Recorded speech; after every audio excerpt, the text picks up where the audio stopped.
Hola, buenos días a todos y a todos. Tomamos unos minutos para que se sigan sumando a nuestro espacio virtual y empezamos con la clase de hoy. Buenos días, Marcela. Buen día. Buen día, profe. Bueno, antes de comenzar con la clase, ¿quieren hacer algún comentario, alguna pregunta?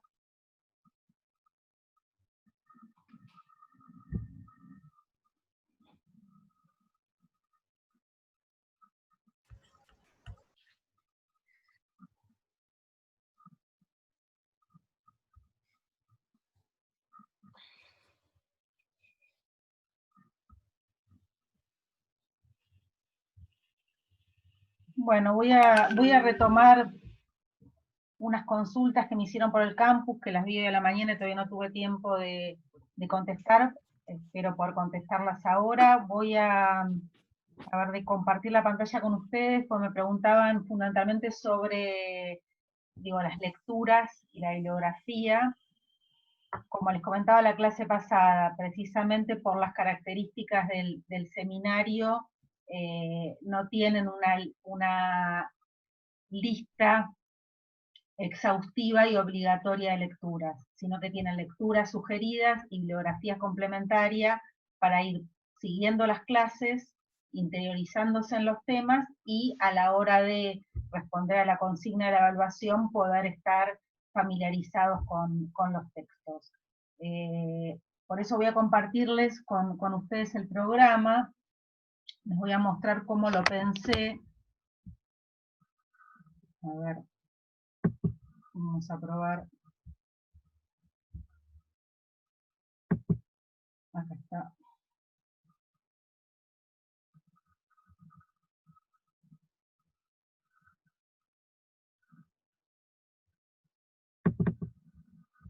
Acá tenemos el programa de la materia.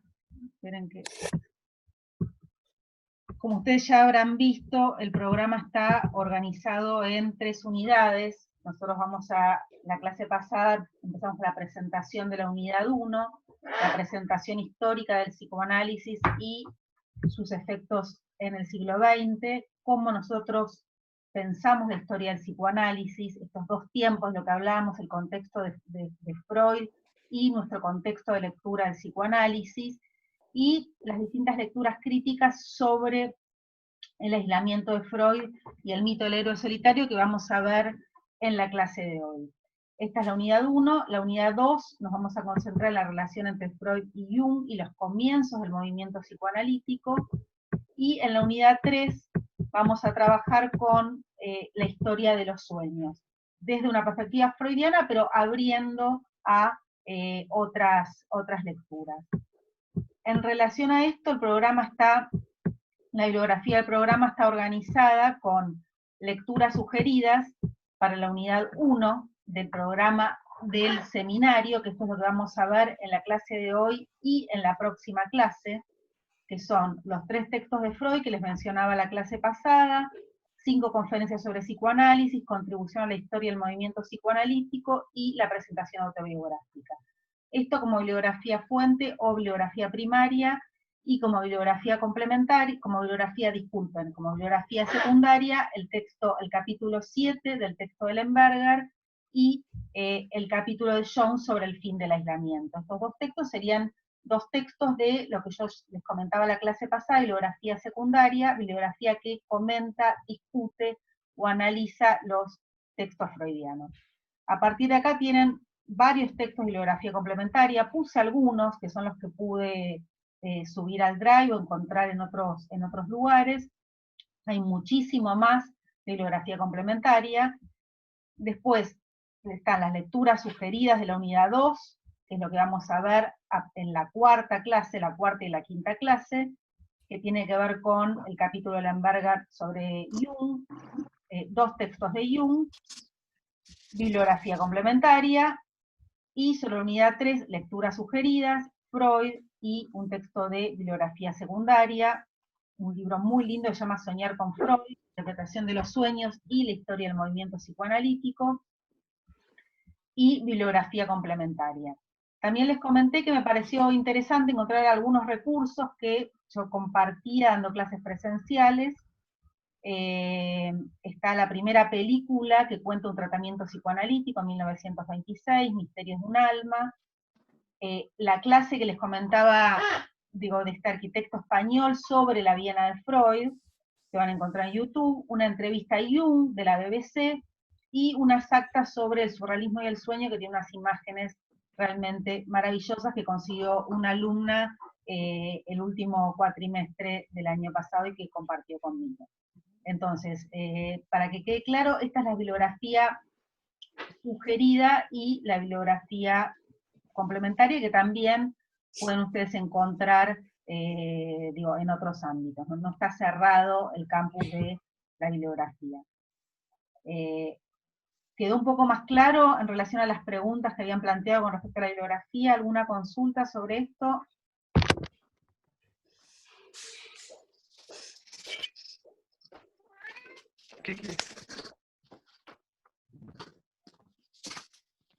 Bien.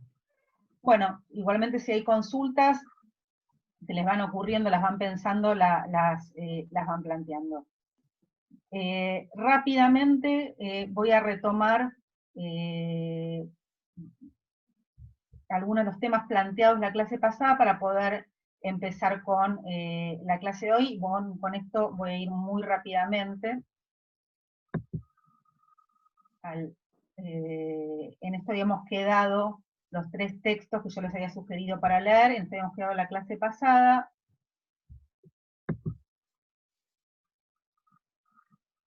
Esperen que voy a la presentación.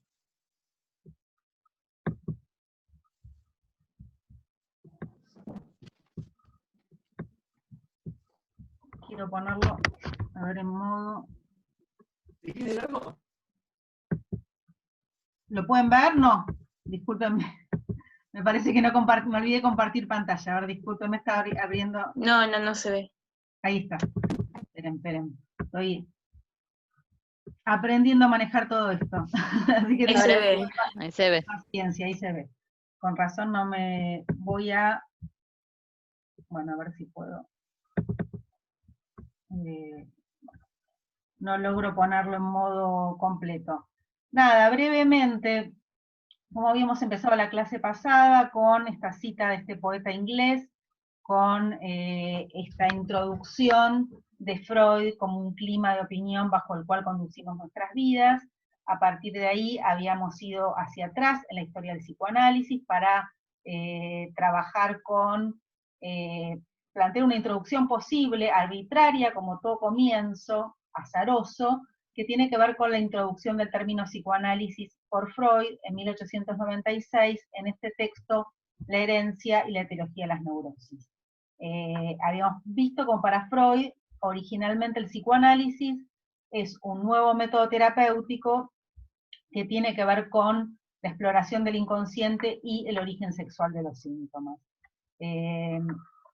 Dimos un salto en el tiempo hacia 1922, me interesaba comparar estas dos definiciones, esta segunda definición del psicoanálisis en Psicoanálisis y Teoría de la Libido, para mostrar cómo para Freud, ya en 1922, el psicoanálisis también es una nueva disciplina científica, ¿no? Esto Freud agrega en todo este proceso de desarrollo la introducción del psicoanálisis como ciencia. A mí me pareció importante plantearles un poco cuál es el contexto de Freud, cuál es el contexto de la Viena de Freud, así que muy rápidamente, y con mis escasos recursos de edición, les presenté acá algunas imágenes de pintores contemporáneos de Freud, de Gonschillen, Klimt, Kokoschka, Schoenberg y demás, ¿no? Hay un movimiento artístico muy importante en la Viena de Freud.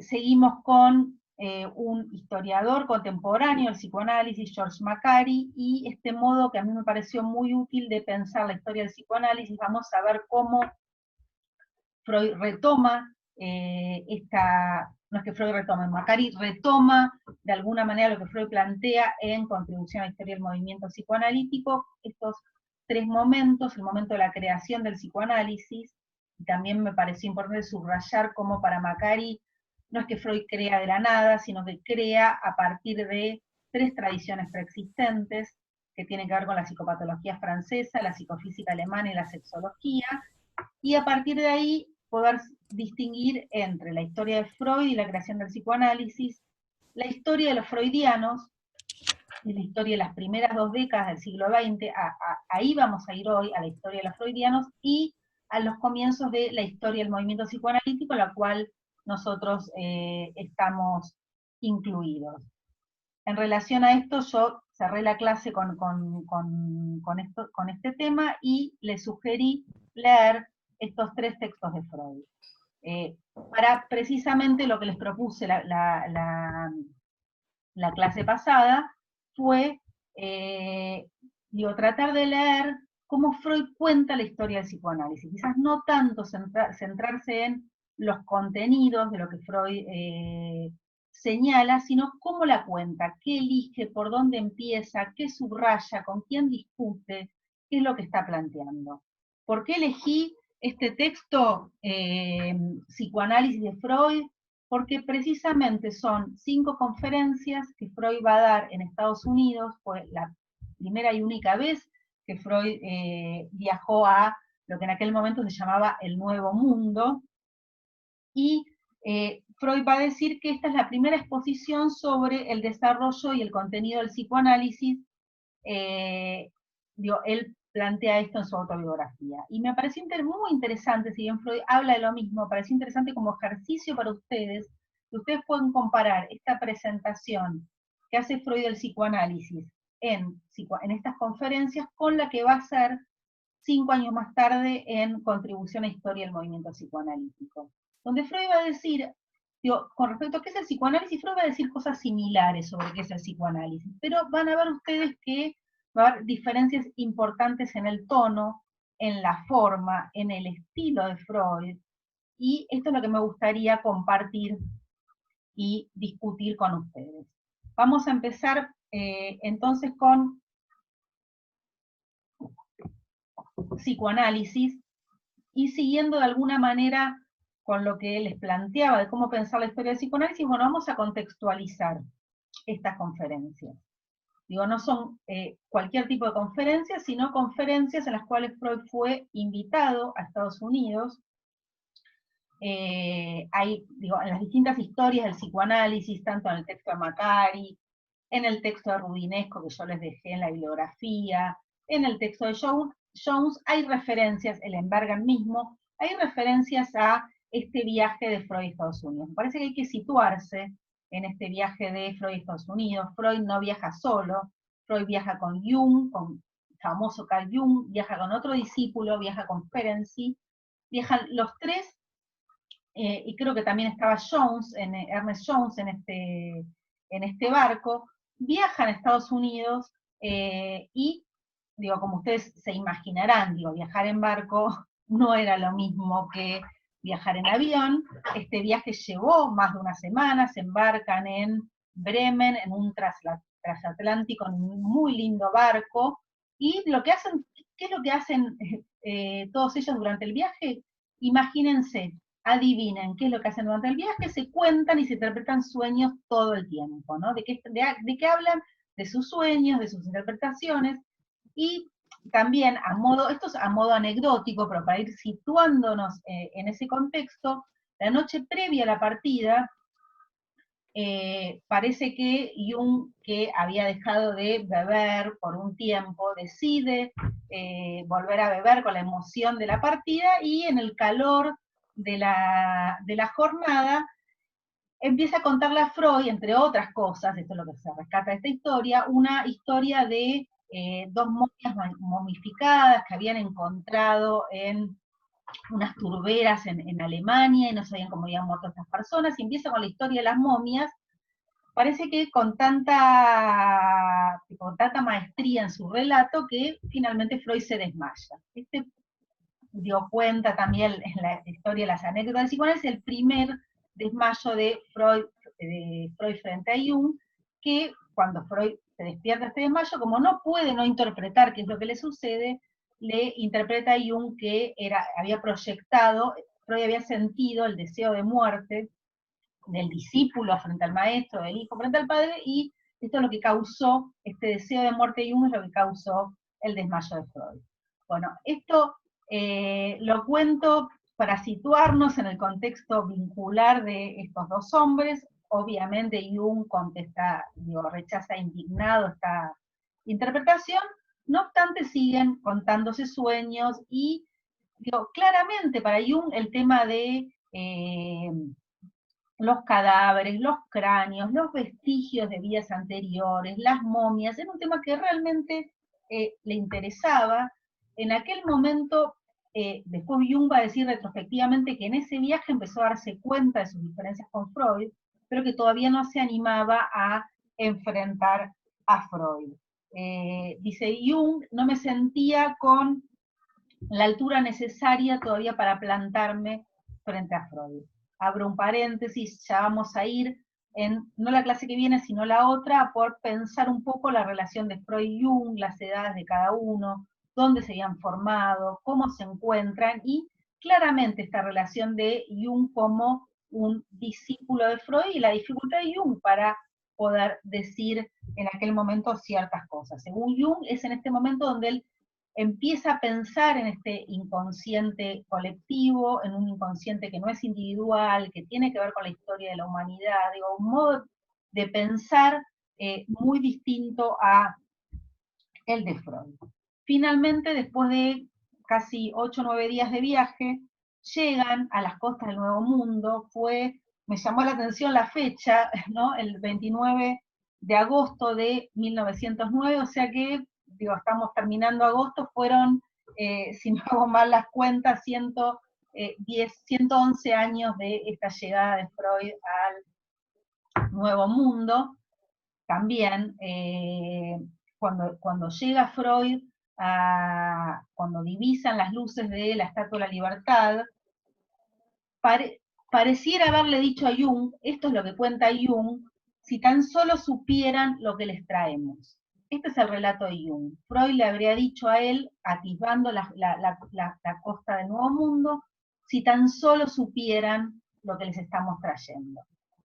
¿Por qué subrayo esto? Subrayo esto para también que ustedes puedan empezar de a poco a ver las cuestiones de lectura y las cuestiones de interpretación. Esta frase que dice Jung, que dijo Freud, es releída por Lacan. Lacan va a decir muchos años después, en 1955, que cuando Freud llega a Estados Unidos, lo que le dice a Jung es, no saben que les traemos la peste, ¿no? Les dejo, dice Lacan, no saben que les traemos la peste. Entonces fíjense cómo se van transformando las historias y cuál es el sentido de la transformación de las historias, también abierta a interpretaciones. Cuando Freud dice, no saben lo que les traemos, el mensaje de Freud pareciera ser más abierto, más ambiguo, les traemos algo que ellos no están esperando. Lacan ese algo lo transforma en la peste, ¿no? ¿Qué quiso decir Lacan, un partidario, volvamos a Freud, cuando dice Freud introduce la peste en Estados Unidos, ¿no? Esto, ¿no? Uno asocia la peste, lo negativo, la enfermedad, el contagio, bueno, estamos en épocas de pestes, ¿no? ¿Por qué Lacan plantea que el psicoanálisis es una peste? ¿No? Esto también tiene que ver con el modo que Lacan lee a Freud y el intento de subrayar el carácter revulsivo del psicoanálisis, ¿no? Y por eso me detuve brevemente en esto. Muy rápidamente, Freud, Jung, Ferenczi, Jones pasan 5 días en Nueva York, donde por primera vez Freud asiste a una proyección cinematográfica, no le gustaba nada a Freud el cine, cuando la Metro-Goldwyn lo viene a buscar a Freud, porque dice, tío, Freud tiene que hacer una película para nosotros, Freud se niega absolutamente, pero también es interesante porque dos de sus discípulos importantes, como Karl Abraham, participan activamente en el guión de esta película que yo les comentaba previamente, de un excelente director alemán, George Pabst, uno de los representantes del expresionismo alemán, que hace la primera película sobre psicoanálisis con colaboración de dos psicoanalistas muy cercanos a Freud, pero de lo cual Freud no quiere saber nada. Bueno, anécdota aparte, lo que sí quería subrayar también es que Freud va a dar sus 5 conferencias en alemán, ¿no? Para que ustedes, digo, ¿por qué es importante subrayar esto? Porque Freud viene del viejo mundo a enseñarle a los americanos, digo, y les habla en su lengua, les habla en alemán, la lengua del psicoanálisis es el alemán. Después, y ahí tiene que ver también la Segunda Guerra Mundial, la lengua del psicoanálisis va a ser el inglés. Pero cuando digo, la lengua es el alemán, y Freud no tiene ningún problema, no hace ningún esfuerzo en hablar en inglés para sus oyentes, digo, los oyentes que quieren ir a escuchar a Freud tienen que entenderlo. Esto, y Freud va a decir, y a esta conferencia de Freud participan el antropólogo Frank Boas, el famoso psicólogo William James, 2 premios Nobel de Física, o sea que fueron conferencias importantes y, como decía la clase pasada, Freud recibe su primer y único honoris causa, premio universitario de su carrera académica. Para Jung, en cambio, también va a recibir este premio, pero va a ser el primero de una larga lista. Para poder corrernos un poco de la anécdota y empezar a pensar también algunas cuestiones que plantea el texto de teóricos de Besetti sobre la recepción, es interesante este viaje de Freud a Estados Unidos para pensar estas cuestiones, ¿no? ¿Cómo fue la recepción del psicoanálisis en Estados Unidos? Freud llega hablando alemán, ¿quiénes van a escuchar a Freud? ¿Quién lo invita a Freud? Y esto es muy interesante. Yo recién estaba buscando algunos datos que no recordaba.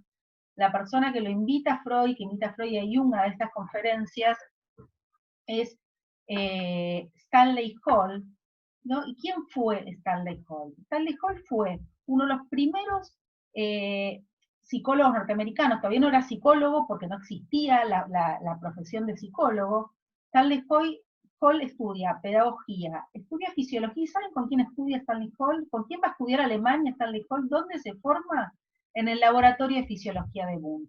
Stanley Hall fue uno de los primeros americanos en ir a estudiar fisiología con Wundt, vuelve a Estados Unidos, va a ser el primer presidente de la Asociación de Psicólogos Norteamericanos, o sea que él se forma con Wundt, digo, se forma, le interesa muchísimo la pedagogía, uno de sus principales intereses tiene que ver con el niño, escribe uno de los primeros libros sobre la pedagogía del adolescente, y es este señor, Stanley Hall, quien decide invitar a Freud a Estados Unidos, ¿no? Como para que ustedes puedan empezar a ver, más allá de que nosotros planteamos claramente 3 tradiciones para tratar de ordenarlos en la lectura, para que ustedes puedan ver los cruces también, ¿no? Como este señor, uno de los primeros psicólogos norteamericanos que decide, que crea el campo de la psicología en Estados Unidos, formándose con Wundt en Alemania, decide invitar a Freud y Jung a Estados Unidos a dar sus conferencias sobre psicoanálisis.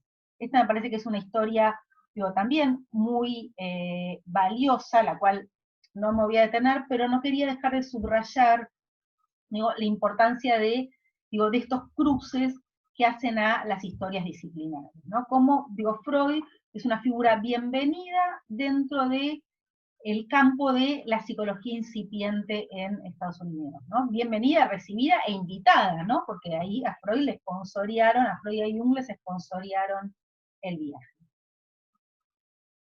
Y también va a decir Freud con respecto a este viaje a Estados Unidos, esto que les comentaba también en la clase pasada, Freud va a decir en la presentación autobiográfica, yo solo tenía 53 años cuando viajé a Estados Unidos, me sentía joven y sano, y dice, la breve estancia en el Nuevo Mundo me resultó benéfica para el sentimiento de mí mismo. ¿No? Si en Europa me sentía despreciado, allá me había aceptado por los mejores como uno de sus pares. Cuando en Worcester subí a la cátedra para dar mis 5 conferencias sobre psicoanálisis, me pareció la realización de un increíble sueño diurno. el psicoanálisis ya no era pues un producto delirante, se había convertido en un valioso fragmento de la realidad, ¿no? Entonces... Profesora, sí, Salvador habla. Una cosita, qué notorio, ¿no? Que un año después, cuando cumple 54 y escribe las nuevas contribuciones, y que cuando tienen que buscar un presidente para la asociación en Viena, creo, él dice, yo ya no soy un hombre joven. Sí. Y un año antes se había sentido muy joven. Sí. Estas contradicciones, ¿no? Sí, tiene que ver un poco también con el estímulo, me parece, Salvador, que está bien esto que traes, tiene que ver con el estímulo que significó para Freud. Imagínense esta invitación, lo llaman de, digo, un lugar ignoto, porque más o menos Estados Unidos en aquel momento no era lo que es hoy.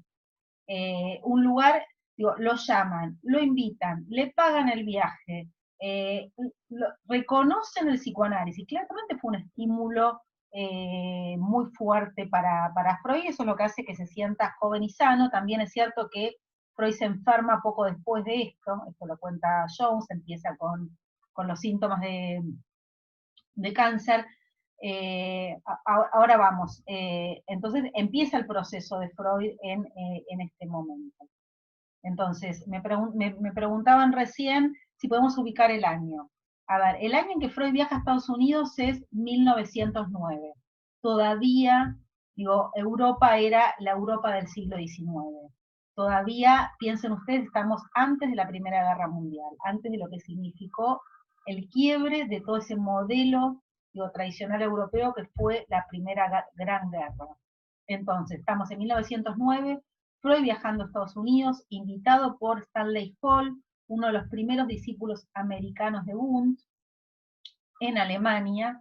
Entonces, la cita que les leía recién, que ahora no tengo acá la página porque lo tomé de la otra traducción de Freud, es una cita que ustedes pueden encontrar en la presentación autobiográfica, el texto de Freud de 1925, qué es lo que dice Freud con respecto a este viaje a Estados Unidos, donde dice claramente el psicoanálisis, a mí esta frase me encantó, dejó de ser un producto delirante para convertirse en un fragmento de la realidad. Ya no era el sueño de un grupo de locos que se encontraban los miércoles en la casa de Freud para transformarse en, un nuevo producto de la realidad, la peste, según Lacan. A ver si... Disculpen, voy a mirar el chat. Ya está la pregunta de Cecilia, si podemos ubicar el año. Bien, ya lo ubicamos. Entonces, considerando este contexto, sí.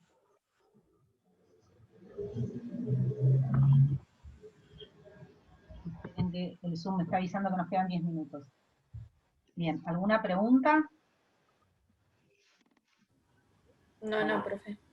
Bueno, ubicando entonces este contexto, vamos a la primera conferencia. Yo voy a pasar, por arriba, por las conferencias, porque me interesa como transmitirles, ciertas citas, ciertos párrafos, cierto modo de compartir con ustedes cierta manera mía, claramente formada a partir de las múltiples lecturas de historia del psicoanálisis, de leer estas conferencias. ¿Cómo empieza Freud? Si tienen el texto ahí, vamos al primer párrafo. Voy a compartirles con ustedes el primer párrafo de la primera conferencia que Freud da en Estados Unidos. Dice Freud: si constituye un mérito haber dado nacimiento al psicoanálisis, este mérito no es mío. Yo no participé en sus inicios. Era un estudiante preocupado por pasar sus últimos exámenes cuando otro médico de Viena, el doctor Joseph Breuer, aplicó por primera vez este procedimiento a una muchacha afectada de histeria, entre paréntesis, 1880-1882, retengan las fechas, no les voy a decir por qué. De ese historial clínico y terapéutico nos ocuparemos ahora. Lo hallarán expuesto con detalle en Estudios sobre la histeria, 1895, publicados luego por Breuer y por mí. Entonces, ¿por dónde empieza Freud esta historia? Claramente empieza por lo que habíamos subrayado hasta ahora, por el tratamiento de la histeria. O sea, ¿por dónde empieza el psicoanálisis? El psicoanálisis empieza por el tratamiento de las afecciones histéricas, y Particularmente hay un tratamiento, que va a ser el tratamiento Princeps, también para algunos autores acá hay un mito de los orígenes del psicoanálisis, que es el tratamiento de esta famosa paciente Ana O, que llamativamente o paradójicamente no es una paciente de Freud, sino fue una paciente de Breuer. Esta es la primera paciente del psicoanálisis, la primera que Freud menciona. ¿Por qué les decía que retenga las fechas? Porque el tratamiento de Ana O que realizó Breuer fue un tratamiento, hay mucha bibliografía, no voy a entrar sobre esto, tratamiento que se dio entre 1880 y 1882. ¿Cuándo se publicó este caso? 13 años más tarde, o 15 años más tarde del comienzo del tratamiento. Se publicó en 1895, ¿no? Si ustedes se ponen a pensar, ¿por qué tanto tiempo de delay? ¿Por qué 15 años del comienzo del tratamiento para publicarlo? ¿No les parece mucho tanto tiempo? Si ustedes piensan en un caso clínico, ¿por qué esperar tanto para publicar un caso clínico, ¿no? Esta es una pregunta que dejo abierta y también tiene que ver con las particularidades del caso y de por qué algunos autores hablan también de un mito con respecto a Ana O. Es más, otro dato más, en 1895, cuando publican Psicoterapia de la Histeria, Freud y Breuer, Freud se distancia de Breuer, ¿no? Es la última colaboración que hacen juntos, si ustedes leen el prólogo, van a decir que a partir de ahí sus caminos se separaron, o sea que publican Psicoterapia de la Histeria y se pelean, Freud y Breuer. Este es otro dato que dejo por acá abierto. Entonces, lo que sí me parece importante subrayar es cómo Freud empieza, ustedes casi diríamos como una falsa modestia. No es un mérito mío, sino es mérito de otro haber dado comienzo a este tratamiento y claramente es la histeria el comienzo del psicoanálisis y no es un tratamiento propio el comienzo del psicoanálisis. Vamos a ver que en el otro texto va a decir algo parecido, pero distinto. Nos quedan 5 minutos del Zoom, nos volvemos a conectar con el mismo link. Entonces, la segunda conferencia, Freud sigue con el tema de la histeria. Fíjense que de las 5 conferencias le dedica 2 al tratamiento de la histeria, y ustedes podrían preguntarse con todo derecho, me parece una pregunta válida, digo, ¿por qué es tan importante el tratamiento de la patología histérica como motor, inicio del psicoanálisis, ¿no? Esta es la pregunta también que les dejo abierto, y es más, acá Freud en la primera conferencia hace un reconocimiento importante a Breuer, la segunda conferencia va a ser un reconocimiento a Charcot, y va a ser una crítica importante a Pierre Janet, otro discípulo de Charcot. Entonces, dice Freud en la segunda conferencia, al mismo tiempo que Breuer ensayaba con su paciente la cura por la palabra, comenzaba Charcot en París, con las histéricas de la Salpêtrière, las investigaciones de las que habría de surgir una nueva comprensión de la enfermedad. Entonces Freud se sitúa en sus comienzos, cuando él todavía estaba estudiando, digo, paralelamente, digo, Breuer, Charcot en París, estaban trabajando con las pacientes histéricas. Y ahí es donde uno encuentra esto que plantea, vuelvo a relacionarlo con lo que plantea George Macari, digo, esta idea de, bueno, Freud toma lo que está en su época, la psicopatología francesa, las investigaciones de Charcot, forman parte de una parte importante de lo que Freud toma para el desarrollo del psicoanálisis. Es más, dice Freud, nos hallábamos bajo el sortilegio, dice Freud, de las investigaciones de Charcot. O sea, están todos fascinados con Charcot. Abro un nuevo paréntesis. Elizabeth Roudinesco tiene una historia muy interesante sobre el psicoanálisis en Francia. Un libro se llama La batalla de los 100 años, es otra historia que tiene que ver precisamente con la recepción y la implantación del psicoanálisis en Francia, y Roudinesco comienza precisamente con las conferencias de Charcot. Eran conferencias maravillosas, no eran conferencias las presentaciones de enfermas de Charcot, y de enfermos también, porque Charcot trabajó con la histeria masculina, no eran conferencias donde iban solamente médicos. Digo, iban médicos, iban artistas, iban actores, eran casi representaciones teatrales las presentaciones de Charcot, y por eso también Freud va a hablar del sortilegio, ¿no? Casi mágico de las investigaciones de Charcot. Dice, el único problema es que el gran observador francés no se hallaba inclinado a las teorías psicológicas. En este sentido, Freud acá no habla de esto, pero también lo anota en otra fecha, que es 1885, que es el año en que Freud viaja a pasar 6 meses en París estudiando con Charcot. Es ahí donde Freud entra en contacto con Charcot, entra en contacto con la hipnosis, entra en contacto con la histeria y, digo, claramente su carrera, digo, da un vuelco de 180 grados y Freud encuentra, de alguna manera, uno puede decir, encuentra su destino, encuentra su camino, encuentra el psicoanálisis en este viaje a París, ¿no? Acá hay claramente un reconocimiento a la figura de Charcot, una crítica a, como les decía, a Janet, cuenta un poco estas discusiones sobre la hipnosis, la sugestión, y va a plantear claramente que el abandono, no, digo, los problemas con el uso de la hipnosis son los que, digo, con respecto a la inseguridad del uso de la hipnosis, al misticismo que rodea la hipnosis, y cómo el psicoanálisis va a surgir a partir de la noción de resistencia, que tiene que ver con abandonar el uso de la hipnosis. Entonces, primera y segunda conferencia tiene que ver con la histeria, con el método terapéutico del psicoanálisis y con las discusiones a partir de la hipnosis, Breuer, Charcot, otros. Bueno, acá queda menos de un minuto, cerramos y empezamos ahora en unos minutos nuevamente.